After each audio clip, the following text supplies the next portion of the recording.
মানুষ আর বাঁচে কতদিন?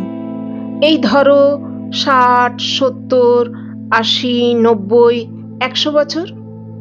একটি কচ্ছপ বাঁচে যদি ১৫০ বছর, একটি শকুন বাঁচে ৪০০।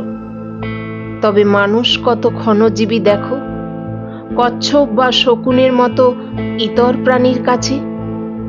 যে কোনো দিন ট্রাক তাকে চাপা দিতে পারে, যে কোনো জীবাণু দ্বারাই সে আক্রান্ত হতে পারে। হৃৎপিণ্ড বা মস্তিষ্কের রোগ যে কোনো দিন তাকে অকেজো করে শুইয়ে দিতে পারে বিছানায়। মানুষ আর বাঁচে কতদিন?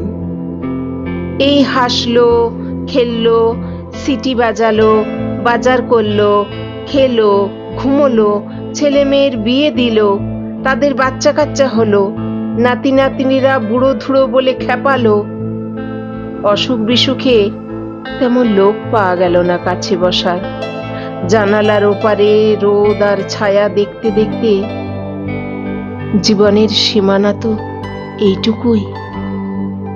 গোপনে যারা টাকা জমালো বাড়ি করার, টাকা জমালো ভবিষ্যতে গা ভাসিয়ে সুখ করবে বলে, সেই টাকার থলে রেখে স্বজন বন্ধু ফেলে মানুষকে ছাড়তেই হয় ঘরদুয়ার, ছাড়তেই হয় ক্ষেত খামার, ভিটে মাটি।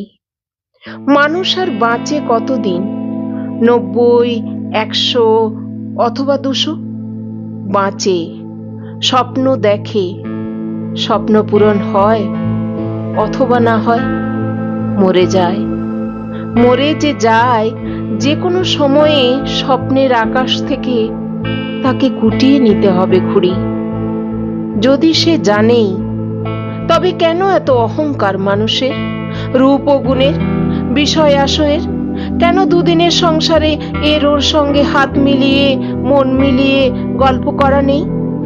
কেন আলিঙ্গন নেই? কেন শস্য খেতে বিভেদের দেয়াল থাকে? কেন আলিশান বাড়ির উল্টো দিকেই থাকে রোঁয়া ওঠা নেড়ি কুকুরের মতো উদ্বাস্তু মানুষ?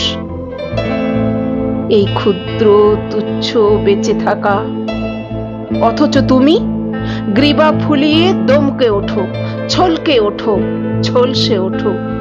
তোমার কিসের এত অহংকার?